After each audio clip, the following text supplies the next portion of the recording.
Hello, fictional. Welcome to the What If Issei. Today we are gonna see, what if Issei possessed the blood of dragons and devils? Movie. If you end up liking this video, please consider subscribe, so without further ado, let's get into the video. Beep beep beep beep, slamming his hand on the alarm clock to make it shut up. The young 17-year-old brunette looked up to see that it was 5 a.m. Damn. I hate getting up. Climbing out of his bed, he stretched his body and walked towards his closet, where he pulled out a red workout shirt and some black jogging pants. This was Issei's usual routine to get up early and do a morning run of 22k. While physically impossible by human standards, Issei was fortunately not. No, he was 50% dragon and 50% devil. His father is a dragon, while his mother was a devil. Through their union, they had a single child.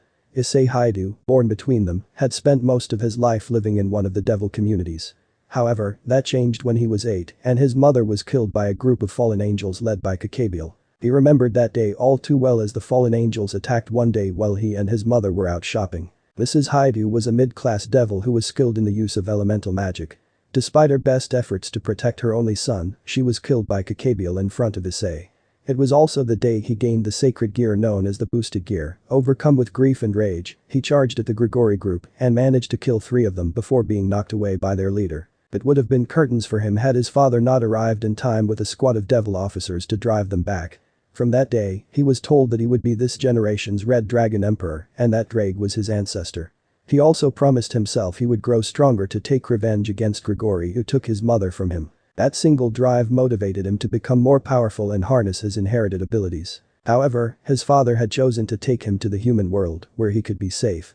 He could only go to the underworld to train at Dragon Mountain. There he learned how to control his dragon and elemental abilities under the watchful eye of Mr. Hyoudou. Slipping his clothes on, he exited his bedroom to go downstairs and put his shoes on. Once they were won, he left the house to do his run, all the while thinking about how today will go. Despite his wishes, his father was adamant about him attending school so he could make friends and know how to be a normal teenager. Knowing he could not change his old man's mind, he added a condition of his own. That he would be allowed to live alone. Agreeing with the condition, he felt Issei should have the opportunity to live without a guardian. From that day forward, the young man had the house to himself him and counting Ddraig. Stepping outside, he began doing his morning run while at the same time thinking about the new school he'd have to attend. Hyoudou Academy was formerly an all-girls school until 2 years ago when the board decided to allow boys to attend. While the academy seemed like a normal high school, it was where 2 separate devil peerages were located. Lord Lucifer, younger sister, was the heiress to the Gremory clan, and Lord Citri's youngest daughter was the next head of the Citri clan. The former he had not seen in years, his thoughts wandered to how much she had changed over the years. Another reason for his attending Hyoudou was that he worked for Sirzich-sama and Azazel-sama in trying to locate any of the fallen angels who worked for Hyoudou.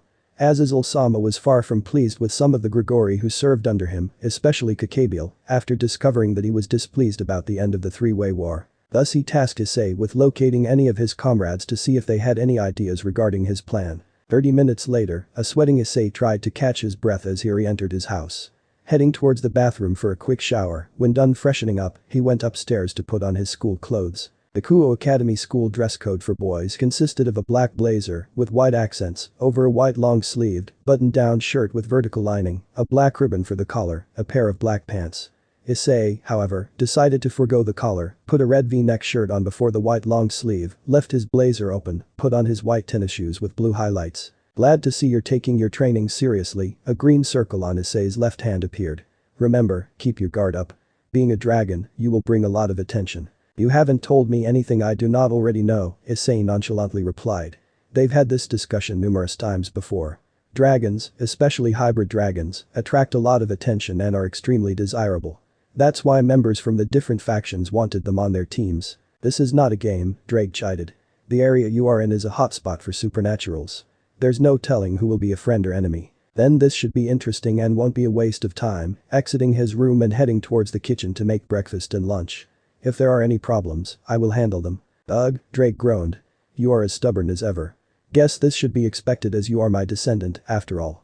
Just be careful not to reveal too much and keep your aura to a minimum.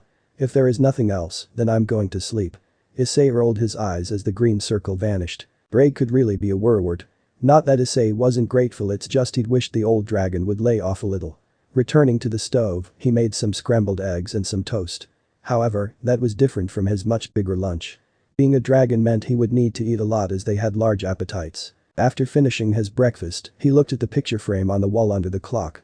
The picture was of him and his parents when he was younger. A smile came across his lips as he saw a reminder of his late mother, then he left the house with his bag. As I walked to school, my mind drifted to what my life would have been like had my mother never died. The possibilities were endless. I imagined she would have lectured me about being safe at school. Those thoughts followed me until I reached the gates of a large building. Once I entered the school's grounds, my improved hearing picked up the individual chatters from the other students. Much to my luck, I somehow incurred the wrath of the male students as they glared at me with jealousy and hatred. On the other hand, the females looked at him with stars in their eyes.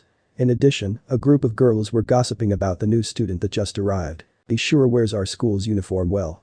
Damn, look at the muscles on his arms. He's as handsome as Hyoudou Kiba.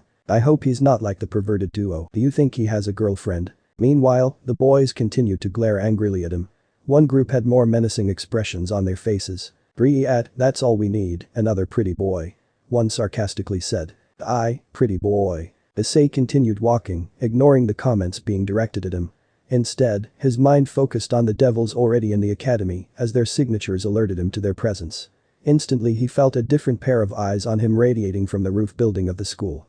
Deciding to have a little fun, he released a little of his power. The lone figure who'd been looking through the window felt the power coming from the new transfer student and had to admit she was both intrigued and curious. So when no one was around, she used a red magic circle to transport her into the old school building. Despite its outward appearance, the building's inside had a Victorian-style design that was used by the Occult Research Club, or ORC for short. Who is that transfer student? He looks slightly familiar, and his aura is impressive. Maybe I should have Kaneko watch him. The long crimson-haired female thought. The buxom figure with long crimson hair and blue-green eyes was Rias, one of the two great ladies, a third-year student at the Kuo Academy with a well-known reputation. She was the most desired student in all of school, as the female student body envied her beauty and intelligence, while the boys wanted to date her. The students believe I am from Northern Europe, but little do they know I am a pure-blood devil from one of the surviving 34 pillars of the devil community and the next head of the Gremory clan. Rias sat at her desk while clasping her hands together. Something must have caught your attention. Another figure entered the room. This particular person was named Akeno Himejima, a fellow third year and the second great lady of Kuo. She was also an exceptionally beautiful young woman with a voluptuous figure, similar to Rias, but with violet eyes and long black hair, which she kept in a ponytail with the help of an orange ribbon. Akeno was also Rias' second in command. What do you know about the new transfer student? Yufufufu, a big smile came across Akeno's face, placing a finger against her lips. From what I know, his name is Hyoudou Issei, spiky brown hair, roughly 5'11". A new second year. He'll be in class 2B. Why has he caught your attention? You could say that. As he entered the school, I felt a faint trace of power coming from him. Most curious. She began thinking, Issei Hyoudou. Issei Hyoudou, why does that name sound so familiar? Let Sona know that I have my eyes on him. I'm going to have Kaneko-chan tail him for a while. Hi, but you, Akeno exited the room, though not before catching the expression on Ria's face. Knowing her since they were children, she became an expert at reading Rias and knew when she was in deep thought. Perhaps I should look into my little cowhide. In classroom 2B, several students talked about the new student joining them. Leading them were the girls as they spread into different groups, while the men groaned in annoyance. I heard a new student is coming in today. Really? We know who it is? The boy. He's as handsome as Hyoudou-san. Amazing. There's going to be another Kuo prince. The group of girls talked earnestly about the student and sincerely hoped he was not anything like the perverted duo Mitsuda and Motohama. They were the biggest perverts in the entire school, as they liked to sneak a peek at the girls whenever they would change in the locker rooms, thus earning them the nickname perverted duo and a bad reputation for women in the female student body. Motohama had black hair and large glasses and always kept his black blazer buttoned. Mitsuda has a shaved head and always keeps his blazer unbuttoned. Already the two hated the fact of getting a new male student as they heard the girls talking about him like he was some sort of prince. A minute later, the teacher interrupted the chatter telling the students to take their seats. Alright, settle down, everyone. As I'm sure you all know, we're getting a new student today, so please make him feel at home. Knock knock knock. Come in, the teacher twitched his mustache as he was interrupted. When the door slid open, his gray eyes narrowed on the new student. Welcome Mr. Hyoudou. I trust you didn't have much trouble finding the class. It wasn't any trouble, sensei. Issei walked into the classroom. Then would you please introduce yourself to your fellow classmates and tell us something about yourself? Facing the others, good morning, everyone, my name is Hyoudou Issei, and one of my favorite hobbies is martial arts. I'm new here, so please take care of me, offering a bow. He could hear them whispering amongst each other, either giggling or gossiping about him. It was only a minute before the teacher asked if anyone had any questions for their new classmates. Issei mentally cursed his dragon genes when all of the girls raised their hands. He could see the stars in their eyes and had to restrain the urge to roll his eyes. Eventually, he pointed to a short pink-haired girl sitting in the front. "Hyoudou-san, where did you go before coming here?" The question was expected as they would like to know more about him. "I have been homeschooled all my life," he answered in a neutral voice and then pointed to a girl with light brown hair and two ponytails and gold eyes. "You say one of your hobbies is martial arts. What level are you, and are you interested in kendo?" She, like so many other girls, was admiring his physique. "I'm a 9th degree black belt and a master at both kendo and kinjutsu, aside from the training he received from his father and the dragons." The old man insisted he learned how to defend himself if his powers didn't work and hired different masters to teach him Aikido, Judo, Wing Chun, boxing, and Muay Thai. "Would you be interested in coming to the gym when school is over? The kendo club could use some help." Murayama and Caddis looked pleadingly, hoping he would agree. Last year the kendo club made it to the semi-finals of the national, but didn't get to participate in the final match. Issei found it hard to deny them as they looked so cute and secretly he wanted to test their skills against his. "Should be fun. It's been a while since I had a good sparring match." "Yay," the two cheered. A couple more questions were asked, like what else he'd like to do in his free time. Did he ever play sports? What his home life was like? Eck. The more he answered, the more the girls became enthralled with him, especially the two kendo members, as they wanted nothing more than to drag him to the gym so he could show them some moves. However, the perverted duo had tears of anger streaming down their faces as they silently cursed Issei for getting the attention of all the hotties. Thankfully, the teacher called for their silence and told Issei to sit at one of the open desks. Choosing to sit near the back and next to the window, Issei listened as the teacher continued his lesson. Truth to tell, he found it boring, having already known this stuff from his independent studies. When it came time for lunch, the girls immediately requested that he join them, though he kindly turned them down, wanting some peace and quiet. Heading outside, he found a spot under a shaded tree and ate in silence. A half hour later, Issei decided to spend the rest of his time staring at the sky while contemplating his next move. In the orc, Rias and Akeno were playing a game of chess. From what I've heard, he'll be in the gymnasium with the kendo club. Two of the other club members were standing behind Akeno. On the left was a handsome blonde-haired boy named Hyoudou from 2A. The 17-year-old stood at 5'8" and was named the Prince of Kuo for his good looks and wonderful personality, as he was the perfect gentleman in their eyes. "Is it true that you intend to recruit him?" "I do," a smile adorned Ria's features. "There's something about him that I find intriguing." Kaneko, her blue-green eyes fell on the girl standing next to him. Kaneko Taoju was a short petite female first year who stood around 4'6" with white hair and gold eyes. The front of her hair has two long bangs going past her shoulders and several loose bangs hanging over her forehead, and she wears two black cat-shaped hair clips. "I'd like you to shadow him and report anything you find out of the ordinary. If what I assume is correct, then we might have a new member joining us." "As you wish, Butchu," she responded with an expressionless voice. Later after school, Issei went to the gym, where he found the kendo club practicing against one another. A small smile appeared as he watched them train. The group was good, but he had seen better. Not a minute later, the two girls from earlier today, Caddis and Murayama, approached after seeing that he had come.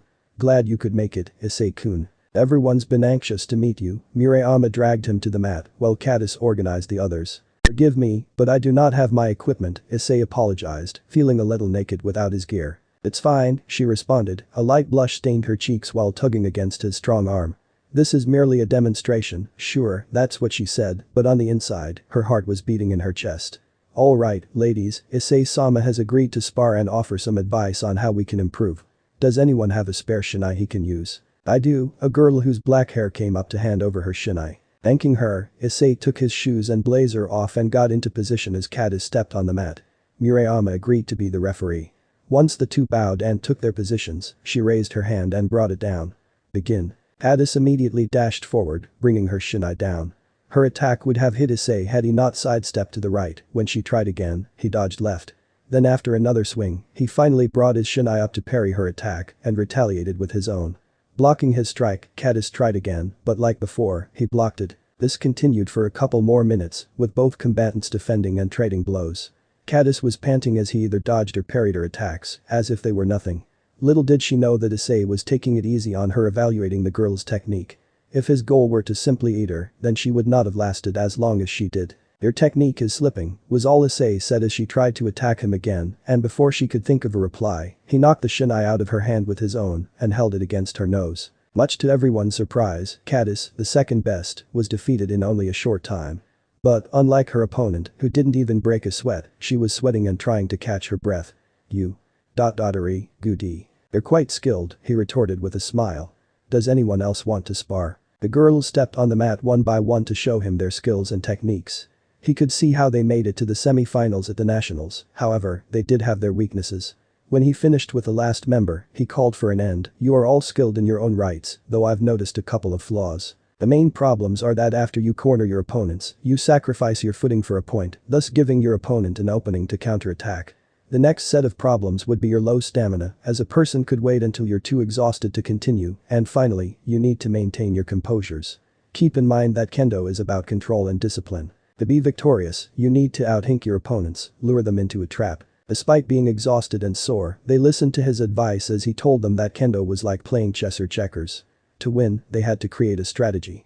Learn to anticipate their opponent's movements and be prepared to take advantage of the situations.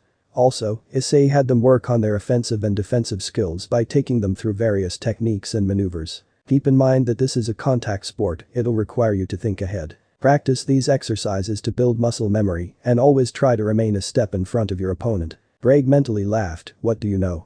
You can listen. By teaching them to be more energy efficient, they'll last longer.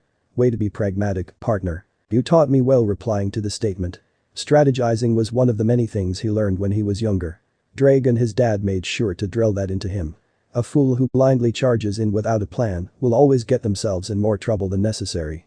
Working harder means nothing if you don't work smarter. You taught me that. Glad to see you're taking our teachings to heart.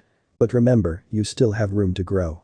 His voice then became serious. What do you intend to do about the fallen angels in this town? For now, it is best if we play by ear. I'm still going to do my nighttime search, though I have a feeling they'll seek me out soon enough. The rest of the time, Issei shifted between talking with Ddraig and helping the girls improve. From what he could see, if they followed his instructions, they'll make it to the finals, maybe even win the next tournament. But, of course, it will all depend on them adapting to different strategies and fighting forms. When the club ended, he gathered his things, said his goodbyes, and left the gymnasium. Deciding to take a walk around campus, he silently thought about the fallen angels, more accurately, the governor. Azazel may be laid back, but he takes his responsibilities as the governor of the fallen angels seriously and does not tolerate disloyalty. After the first three-way war, they decided to call a temporary truce that kept the factions from openly attacking one another in huge ways. His thoughts were interrupted when he spotted the perverted duo looking very intently through a small peephole. The two were so enthralled with what they were doing they didn't even notice him coming from behind. You two have no shame, do you? The ice in his voice made them jump. I've only been here for a day, yet you two are trying to get a glimpse at the girls while they're changing. Back off, Hyoudou, Mitsuda glared. If you were a man, you'd know this is a man's rite of passage. We might as well live while we can, and if that means we get the snot kicked out of us for staring at these ladies' beautiful naked bodies, then so be it, Motohama added fiercely. A big smirk crossed Issei's face, glad to hear it because the girls you've been spying on will be arriving in 5 seconds. What? They both gasped. Sure enough, the kendo girls they were peeping on were glaring menacingly at them with their shinaes in attack positions. Have fun, ladies, he said, leaving the girls to beat the two with their wooden swords. The only thing that could be heard was their screams of pain as the kendo club members beat them senseless. Walking through the streets, Issei made a trip to the market to get some food and other necessities, then made his way home.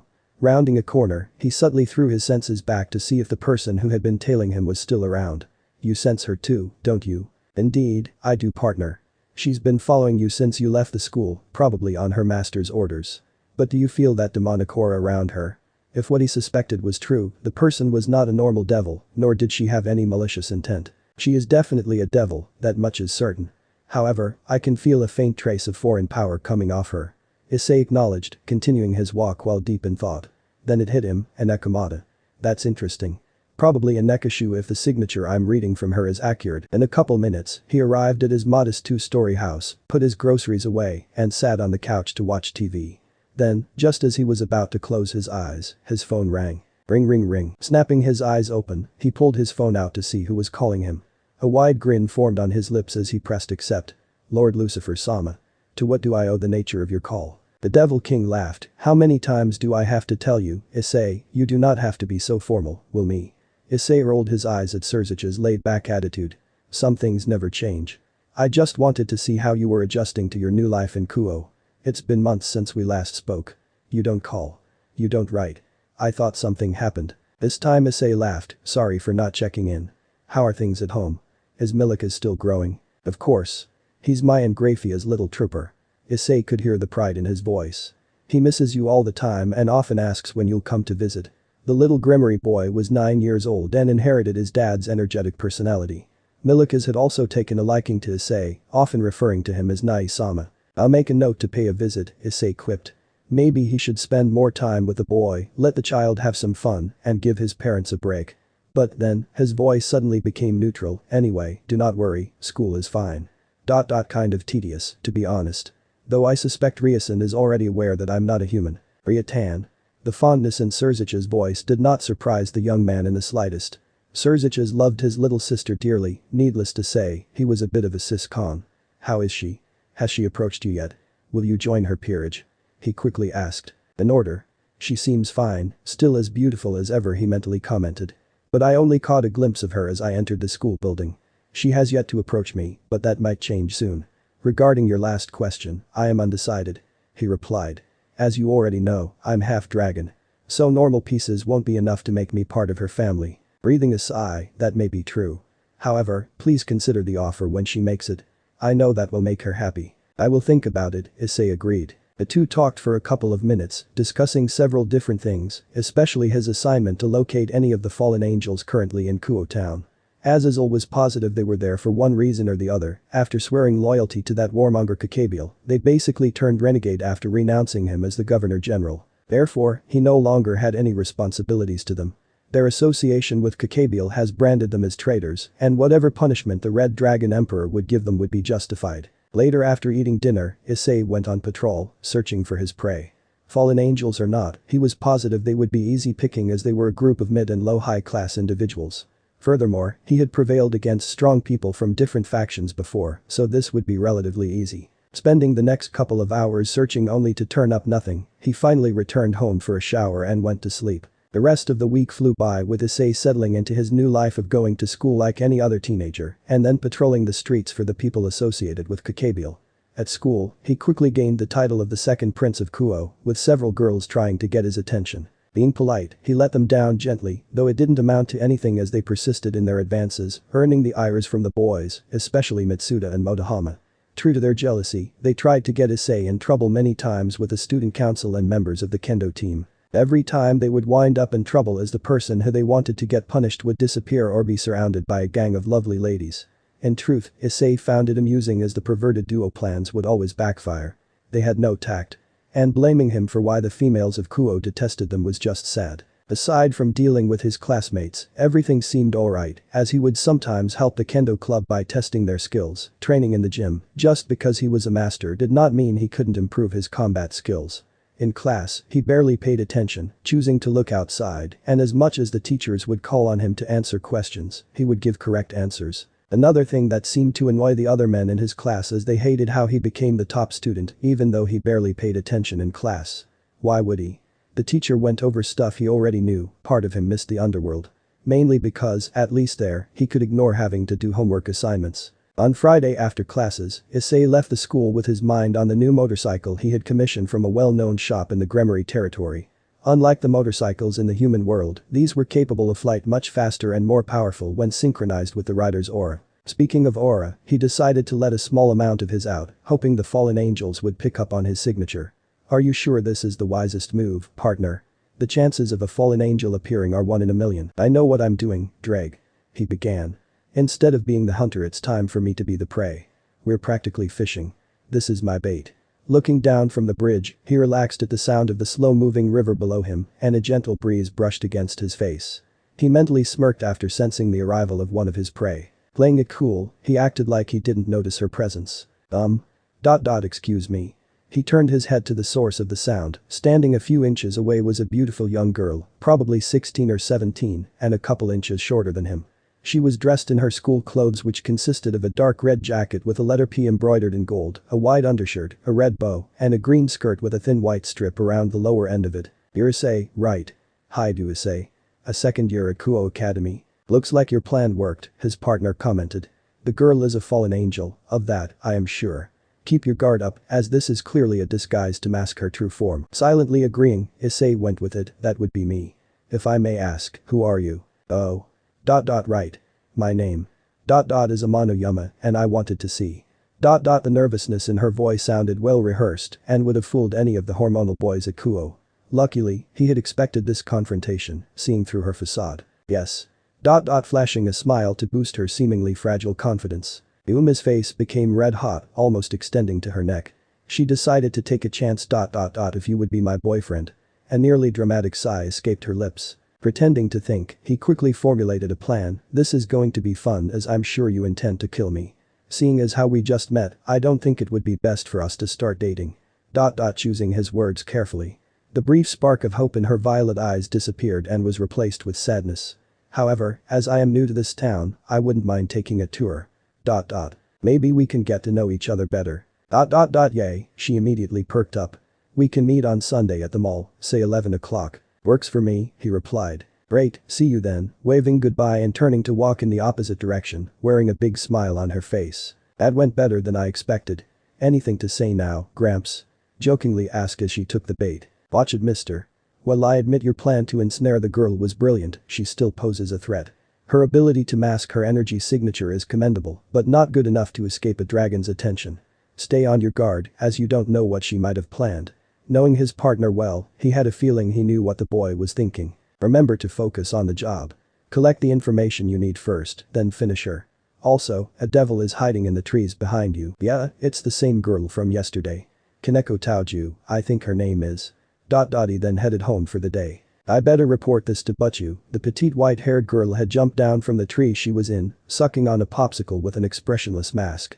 The power she sensed from him intrigued her, like his sacred gear was about to activate or had already been so. In the candle-lit occult research room, the white-haired girl delivered a report about Issei. I see. So he will be accompanying the fallen angel on Sunday. Rias sat on one of the couches contemplating several things. For some reason, she was glad he shot her down, but felt a twinge of jealousy that he would be spending time with someone like her. It was like something from the core of her being was telling her to pursue him. Kaneko nodded and replied in a monotone voice. Whether he knows it or not, I think his scared gear is about to awaken. However, Rias was not entirely concerned about the sacred gear he might or might not have. Her heart and mind were elsewhere, trying to sift through her old memories. The black-haired beauty known as Akeno placed a hand on the side of her face and smiled. Yufufufu, she giggled, knowing her best friend was thinking deeply about her cowhide.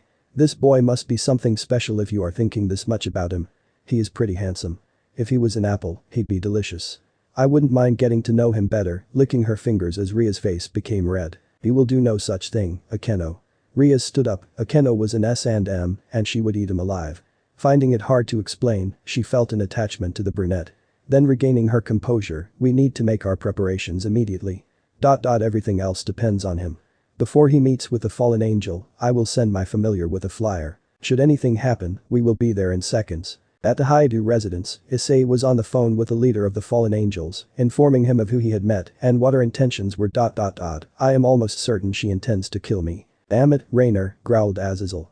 She always made a habit of using the alias Uma Mano whenever in the human world. That girl knows of my interest in those who wield sacred gears. My guess is that after she attempts to execute you, she will blame it on me, saying it was under my orders. Issei could hear the edge in his voice. Do what you must.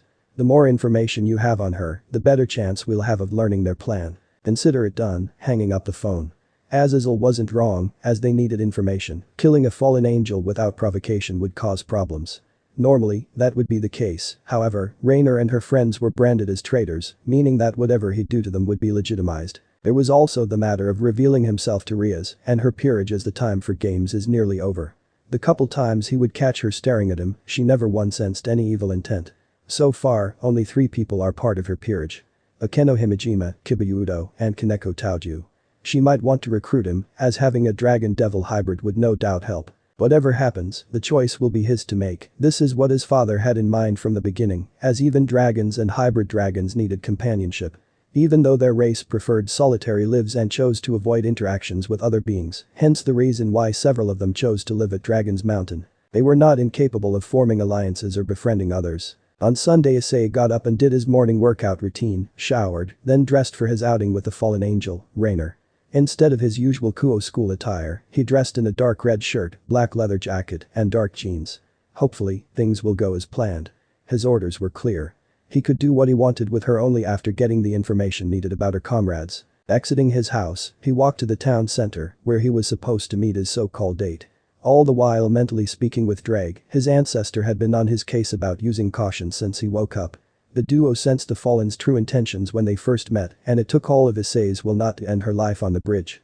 That would have caused some major issues. It would also alert the others that he knew who they were and that he was hunting. Meaning he would lose a golden chance to learn about their plans. Arriving at the destination, he took some time to familiarize himself with the area, as he had only been in this area a few times. Checking his watch to see he had 10 minutes before she had to arrive, his senses told him a familiar was approaching. Here, take a flyer, the source of the noise placed a flyer in his hands. Then turning his head, he saw a teenage girl with short brown hair dressed in a red cosplay outfit with black accents on her shoulders that hugged the top of her body, showing a decent amount of her breasts, and a white miniskirt that showed her smooth legs. "One wish will be granted to you," was all she said before turning and walking away. Already knowing she was Rias' familiar, the demonic signature from her, along with the flyer, which had the crest of the House of Grimory, were dead giveaways. "What are you up to, Rias? You must have figured out who I am by now. I do not know if you're close, but you should really do a more thorough job of looking for potential candidates." Pocketing the flyer, he continued to wait for the fallen angel. Issei-kun, the voice of Rainer, broke him out of his train of thought. He saw she was running to his side, breathing a little heavily. Finally stopping, her cheeks were as ripe as a tomato. "I hope you didn't have to wait too long," she inquired, though Issei knew the sympathy in her voice was fake. "No, not at all. I only just arrived a few minutes ago myself," he replied while scratching the back of his head. "I know your game. One way or another, you will give me the answers I want. Anyway, shall we go?" Extending his elbow for her. Of course, taking his offered arm with delight and a big faux smile. Together they spent the rest of the day going to different shops, mainly clothing stores, where she would try on different outfits and giving Issei a good view of her body. Issei, however, tuned her out for the most part, as his thoughts were more occupied with Rias and the number of people in her peerage. Whenever would ask him whether he was enjoying himself or what he liked to do during his free time. He would give her an honest enough answer. During lunch, they would talk about their hopes and dreams. In his case, he would make it up and allow her to take control of the conversation. Then after they ate, the two went to the arcade, where he won her a prize at one of the games and commented on how beautiful she was. She obviously believed him as her face became beet red. Next, they went to a jewelry store, where he bought her a necklace that matched her eyes. This is what he wanted. Her off-balanced and distracted. "Sun's going down. Do you want to head to the fountain?" Issei asked, watching as the sun started to set. "Yes, of course." Yuma wrapped her arms around his right and clung to his arm, pushing it deeper within her breast. "When we get there, there's something important I need to ask you." "I can hardly wait," feigning innocence.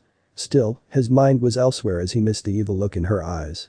If possible, her smile grew as this had turned out even better than she had hoped. And so the two walked to the center of town, sharing a quiet conversation about the possibility of future dates. The two certainly seemed happy, but it was all a front, as they had different agendas in mind. Rainer could hardly wait to kill her prey, as he would be one less obstacle to her goal. Kakabiel will be very pleased, and Azazel-sama will understand what she did today. However, first, she'd have to inform her comrades Donaseek, Kalawarna and Middled that the first part of their plan had been completed. After that, she could set her sights on the nun that was due to arrive soon. That naive bitch's power will soon be hers. When the two eventually arrived at the center of the Kuo shopping district, Yuma walked closer to the fountain with her back toward Issei, taking in the scenery. "I had a lot of fun today, Issei-kun.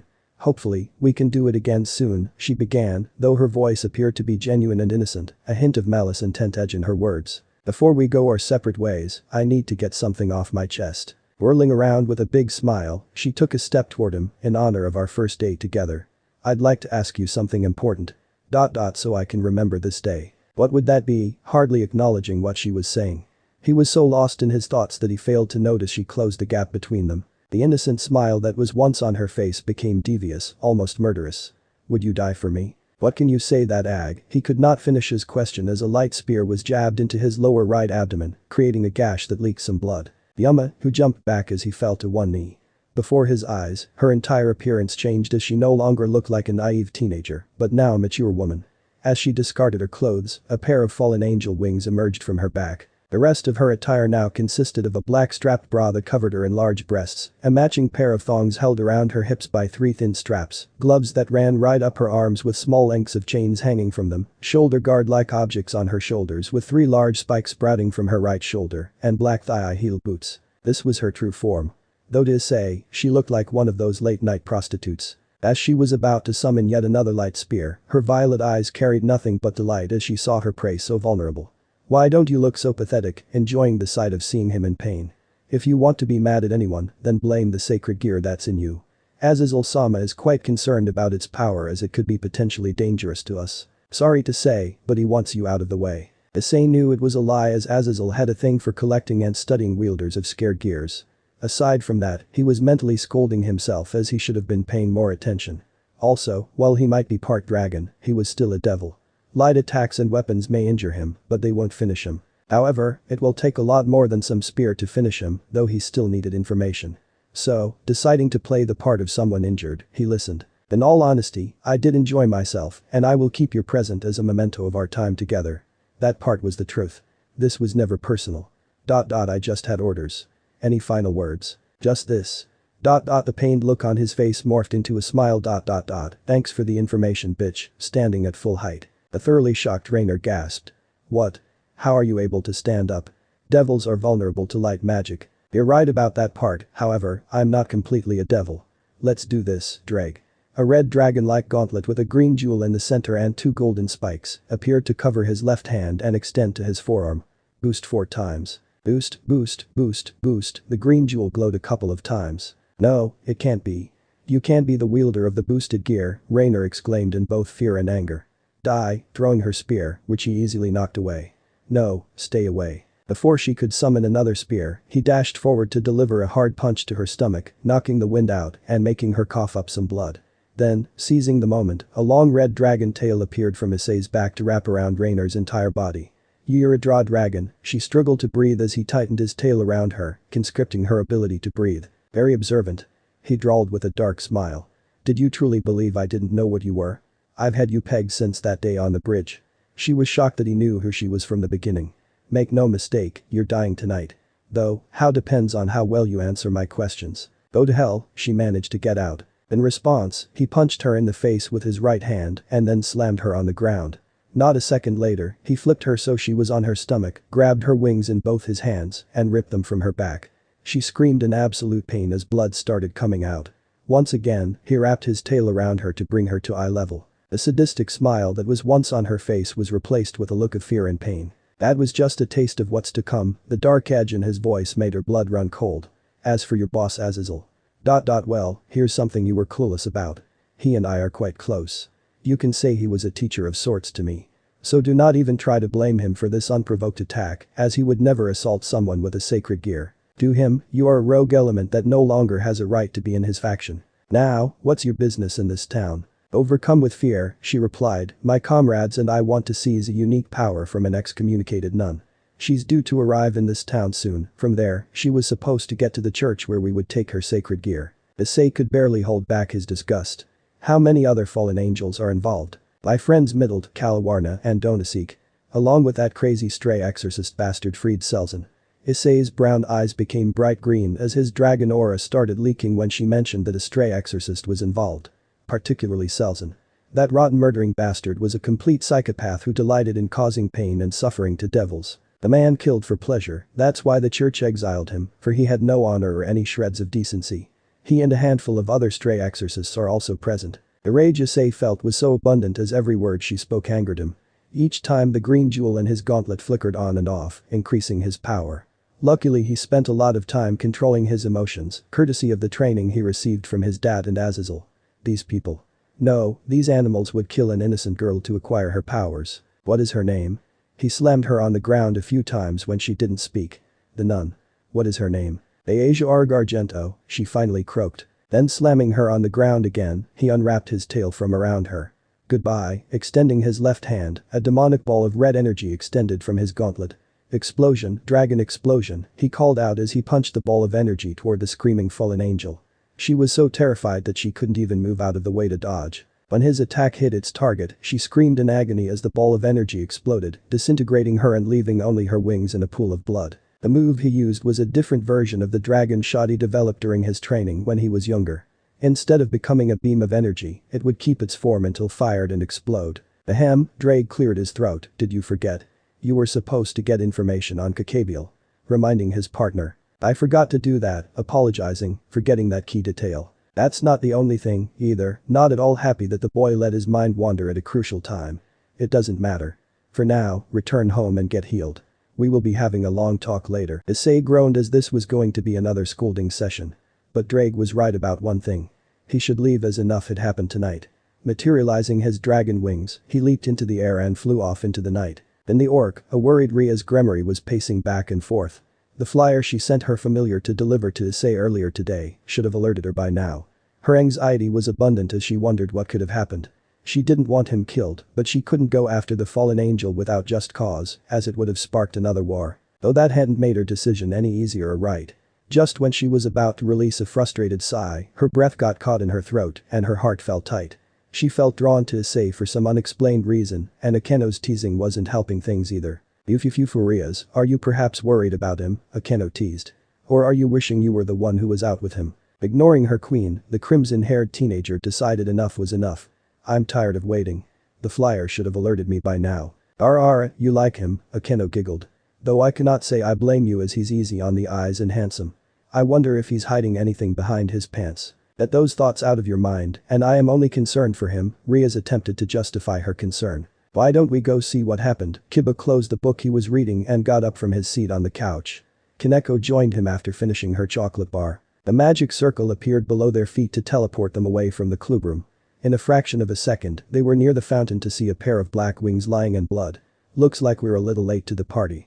Seems like our little cowhide had a good time with his date. Though it begs the question of where he is, Rias looked around only to spot a few drops of blood inches away.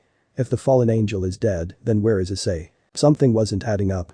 If the fallen angel was dead, then where did Issei go? He couldn't be dead, as his body would still be present. Her train of thought was interrupted by Kaneko. There's an unusual scent coming from near the wings. Whatever it is, it has a mixture of dragon and demonic wrapped around them, sniffing around the area. Is it possible that they both are dead? No, he's not dead. Rias immediately answered. She couldn't nor wouldn't believe he was dead. Despite what it looked like, she was sure Issei was still alive. That's enough for the day. Let's head out and see what happens at school tomorrow. If he doesn't show up tomorrow, I'll request Lord Lucifer to see if he can send someone to help. Yes, but you, they all said in unison. As they went their separate ways, Rias and Akeno used a magic circle to teleport to their apartment. After arriving inside, Akeno flipped the switch to turn on the lights and went to the kitchen. What do you want for dinner tonight? She asked, putting on her apron. I think I'm just going to take a shower and go to bed, not feeling hungry, she went to the closet to grab a towel. Sleep did not come easy for her as she tossed and turned in bed. Whatever it was, something about Issei Hyoudou spoke to her. As if like some imaginary rope had connected her to him. Then there was what Kaneko said about an unusual smell. A scent comprised of demonic and dragon was unusual and very rare. This only left her with more questions than answers. Unfortunately, she was not the only one who had trouble sleeping that night. When Issei got home, he went to the bathroom and pulled out a special box from underneath the sink. Upon opening the box, he found only one Phoenix Tear vial left. Acquiring Phoenix Tears was anything but easy, as it usually took a couple of weeks, not to mention they didn't come cheap. Luckily he had a contact or two that could make the process much quicker.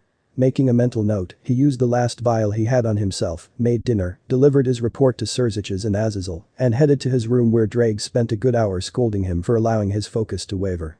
Finally, after being chewed out, he fell asleep. But unbeknownst to him, Ddraig sent a mental message to the boy's father about what's been going on. Not that Issei knew, but some additional people will come to his school tomorrow. The next morning Issei got up like he normally did at the sound of his alarm clock, however, instead of doing his morning runs, he did 50 sit-ups and push-ups before grabbing a shower. When done, he dressed in his Kuo Academy clothes and made breakfast. Through that period, he pulled out his phone to see if there were any new emails. He found 2 of them that had been sent. His payment for completing his assignment, the other was a confirmation that the bike he commissioned had been delivered to his house. Heading outside, he went to confirm that the motorcycle had been delivered. To his immense satisfaction, an Aprilia Black RSV 4 1100 factory was parked in the driveway with 2 helmets attached to one of its sides. Retrieving one helmet, he found the bike's key and put the helmet inside, then went to make his lunch. Gathering everything he needed, he finally left the house, hopped on his new motorcycle, and rode to school. The only thing was that the engine was louder than any normal motorcycle, but overall it was fast and handled like a charm. Thanks to the engine, several of the students on the school grounds heard him coming. They watched with amazement and a little jealousy, wondering who that person was. Several of the boys were gapping like a fish out of the water, while the girls stared fondly as Issei parked his bike in the parking area and removed his helmet. Then, silently ignoring the stares and comments sent at him, he tied his helmet to the end of his bike and strolled inside. "Wow, Issei-kun got a motorcycle," one of the girls said. "Damn, you Hyoudou," a handful of the boys groaned as they believed that with Hyoudou around, all of the girls would be taken. The school already had one Prince Charming, which was bad enough, but now there were two. Once he reached the main office, he registered and got a permit to avoid any problems from the teachers or student council. The last thing he wanted to deal with was having a vehicle on school grounds with no permit. After placing the tag on his bike, he went to take his seat in homeroom, where a handful of the male students glared daggers at him. The perverted duo Motohama and Mitsuda were especially peeved as their jealousy overruled their rational minds. Walking over, Motohama reeled his fist back, expecting to punch Issei in the face, but it was caught in a vice grip. It's not wise to attack someone who's had training since they were young. Standing up, he delivered a swift kick to the boy's groin, making him scream in pain as he held his injured private part. "Do you want to be next, Baldy?" Mitsuda furiously shook his head, not wishing to be kicked in the same place as his friend. Then, he helped a struggling Motohama up to his feet and dragged him away. "Smart move, looks like you do have a brain in that skull of yours," sitting back down. Sitting behind her desk in the clubroom, Rias was visibly happy to hear Issei was alright. The commotion from the students could hardly be ignored, so she sent Kiba to confirm he was indeed at school. When he saw him in the academy's office to get a permit for his motorcycle. It was after hearing he was okay that she, without hesitation, told Kiba to bring Issei to the clubroom. The time to reveal herself was now. Later that day, at the end of school, the door slid open when the students were talking. The girls automatically flocked to him with stars in their eyes when the blonde prince of Kuo entered the classroom. "Hello, is there an Hyoudou Issei-kun in here?" "That would be me," came Issei, who leaned against the window, his arms folded across his chest. "Can I help you with something?" He was sent here by his master. "I'm almost sure of it. Looks like the time has come," informed Ddraig. "I came here on the request of Rias Gremory-senpai," he responded. "Would you mind coming with me?" "Of course." "Lead the way," replying in the same tone of voice. They walked out of the classroom as many girls wondered if they had something going on or if something else was at foot. Either way, it did not stop them from thinking if they were more than friends. Issei followed Kiba to the entrance of the old school building, where he stopped in his tracks. "Is there a problem, Hyoudou-kun?" Kiba asked, still smiling. "It's fine. No one's around except for the other three devils in there," Issei began, his voice neutral. The smile on Kiba's face vanished as his eyes snapped open. He got into a defensive stance as a magic circle appeared in his hands. Then raising his own, "Easy, Hyoudou. I do not want to fight, nor do I have any desire to harm your master or any of your fellow comrades." Judging his words to see if there was any deceit in his words, a minute later, he relaxed. "Sorry about that. I wasn't expecting you to know anything about us," Kiba apologized. Issei waved it off, taking a couple steps forward. "Let's start over. I'm Hyoudou Issei, but you can call me Issei," giving a friendly bow. Accepting the gesture, he also bowed. "It's nice to meet you, Issei-kun. My name is Hyoudou Kiba, I am in the service of Rias Gremory-senpai. You may call me Kiba. Pardon my rudeness, but we should continue inside. But you and the others are waiting." Walking inside, they stopped at the wooden double doors. I have brought him," Kiba announced. "Good. Come in," Rias-senpai's voice granted them permission to enter, which they did.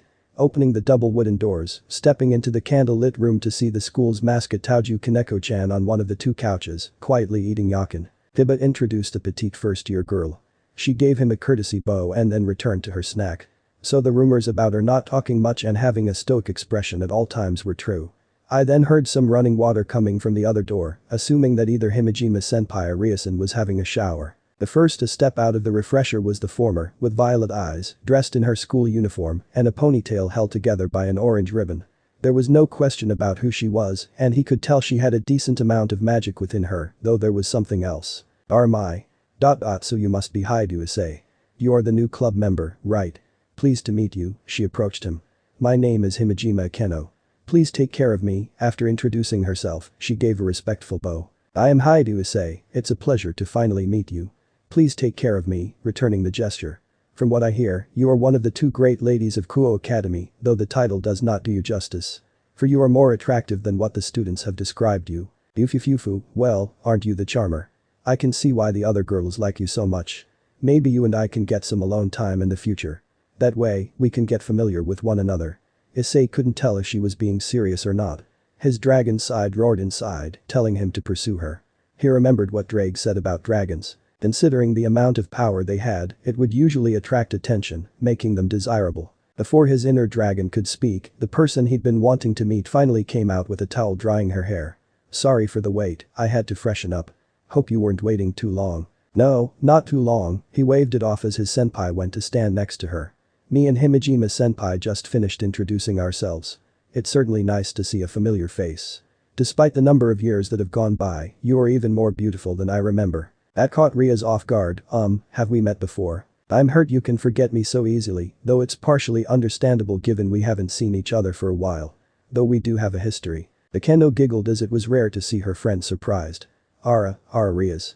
You never told me you had a relationship with Issei-kun. I think there's been a mistake, unable to stop her cheeks from turning scarlet. This is the first time we have met. But you, Kiba got her attention. He knows we're devils. Indeed I do. Allow me to prove it as I am not human, a pair of dragon wings manifested on his back. Under them were a pair of devil wings and his tail. You're a devil-dragon hybrid, the members of the occult research club were shocked. Perceptive high marks, he jokingly quipped. Quickly compassing herself, she narrowed her eyes a bit. How is this possible? Dragons are notorious for keeping to themselves. Most of them live at Dragon's Mountain in the underworld. They hardly ever mate with others outside of their species. Rias tried wrapping her head around this new information as Hyoudou-san was, in fact, a devil dragon and not a human. Moreover, he acted like they should know each other. So she needed answers. Can you tell us how you and I are supposed to know each other? That is pretty obvious. The grin on his face turned into a smirk. Dragon princess. No one has called me that since. Her blue-green eyes became big as tears formed. Standing before her was the childhood best friend she hadn't seen in years.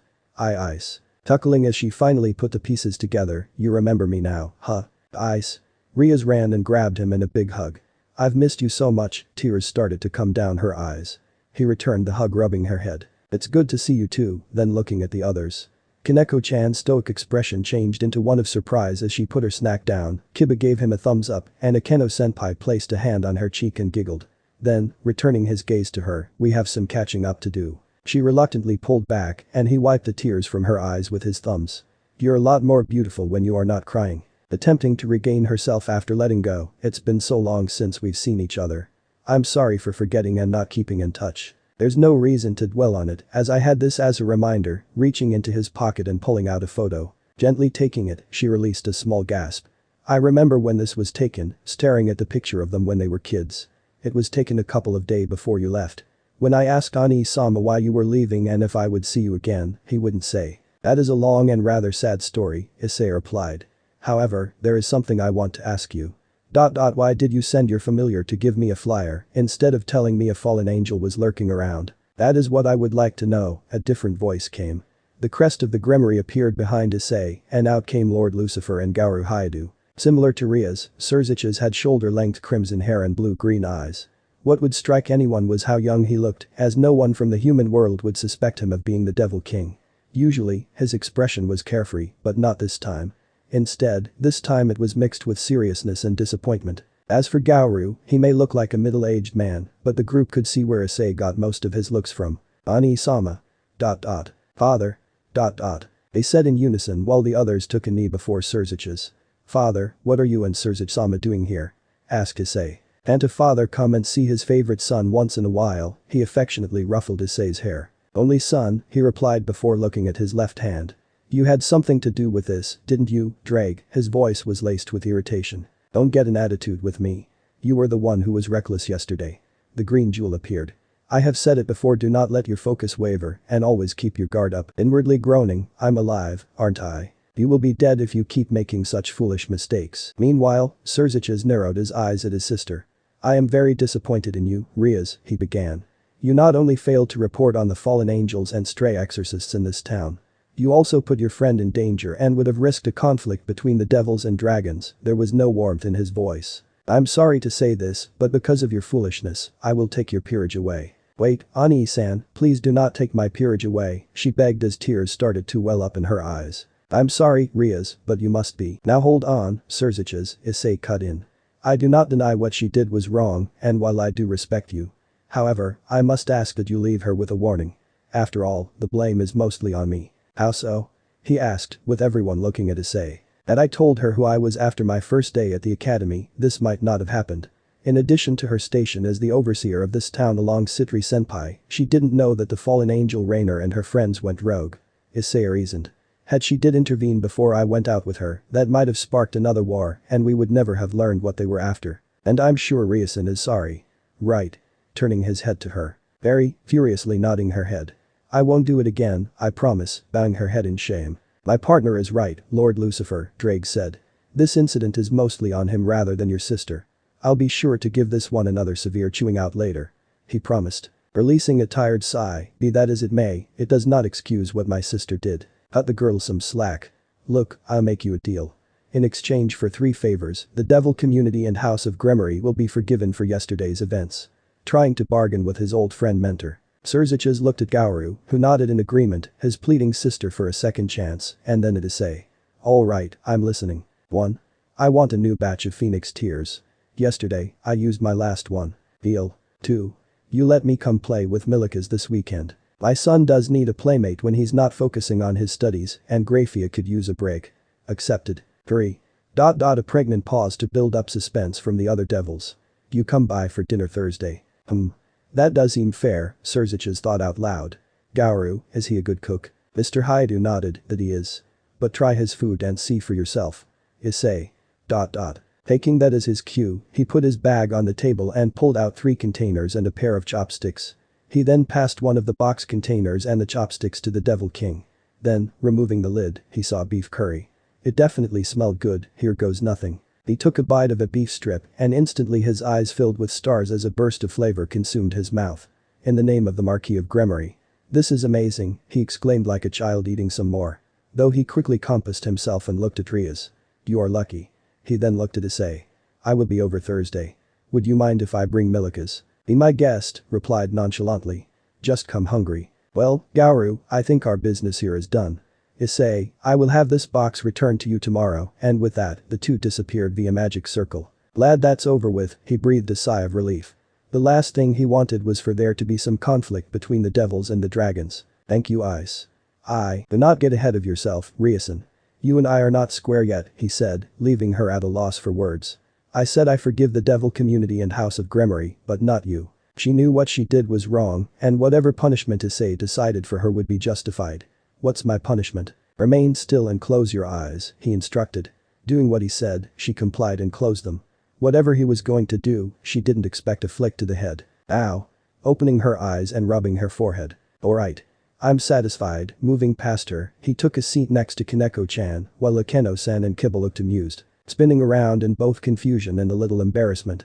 What, that's it? A flick to the forehead. I thought you would demand something from me or do something else. That is not who I am. Besides, as I said, last night was mostly my fault, even without your warning, that bitch couldn't generate enough power to finish me. Light magic or not, dragons, especially hybrids, are not so easy to kill. Then looking down at the table, he found the other 2 box lunches he had packed were empty. Whoa. Where did turning to the left, he saw Kaneko-chan patting her lips with a napkin. I take it you were hungry. You are an excellent cook, she replied in a monotone voice. How can a little girl like her eat so much food and not have an ounce of fat on her? Her piece whatever it is must burn a lot of calories. Either that or she has a high metabolism. Something tells me that I will be cooking for you in the future. Uh-oh. Better be careful, Issei-kun. Kaneko-chan might not be a dragon, but she has quite an appetite, Kiba smiled. Her short stature aside, she always had a snack or 2 with her. Akeno brought him a cup of green tea, thank you, senpai. Accepting the drink, he took a sip, this is really delicious. Why thank you, Issei-kun, and please call me Akeno, she requested, giving him a genuine smile. He returned her smile with a polite nod. So, is there anything else we need to discuss, or can I leave? He asked. Rias perked up, actually, there is something, she confirmed, hoping he would say yes. As you no doubt already know, Akeno, Kiba and Kaneko are part of my peerage. And I would like to extend that invitation to you. Ice, will you please join my house and become a member of the Occult Research Club? Issei sucked in a breath and leaned back in his seat, a tempting offer, though I would like some time to think about your first offer. For the second one, however, I will be happy to join the club. I can use something to do during my free time. That's great. Welcome to the Occult Research Club and take as much time as you need to decide about joining my peerage. Rias was glad he didn't reject her offers to join her peerage or the orc. Well, he did not agree to serve under her, it was better than a no. Oh well, one step at a time. There was also another reason she wanted him to join, as she wanted to reconnect with him after so many years. The others welcomed him with open arms. From there, Issei spent the rest of the day getting to know them as individuals. He had to admit that spending time with them was pretty nice and soothing. After an hour, he said goodbye and left to go home. Ice, would you mind holding on for a minute? He stopped at the door, turning his head to Rias. Might I ask you to go hand out some flyers? As a devil yourself, I'm sure you understand the significance of why we form contracts with humans. The Great War between the three factions nearly brought the devil community to the brink of ruins. Out of the 72 pillars, only 34 remain, which is less than half and a serious blow to us, hence why we need humans to help us survive and improve our overall rankings. He heard the story several times courtesy of his mother, as she made sure he knew their history. Holding his hand out, she took that as a sign. Summoning a satchel full of flyers and handed it to him. Thank you, Ice. They watched him leave the clubroom. Rias couldn't explain it, but she was very happy to have him back in her life. End of the here. So that's it for today's video, guys. Before you go, just like the video and share it with your friends. Bye.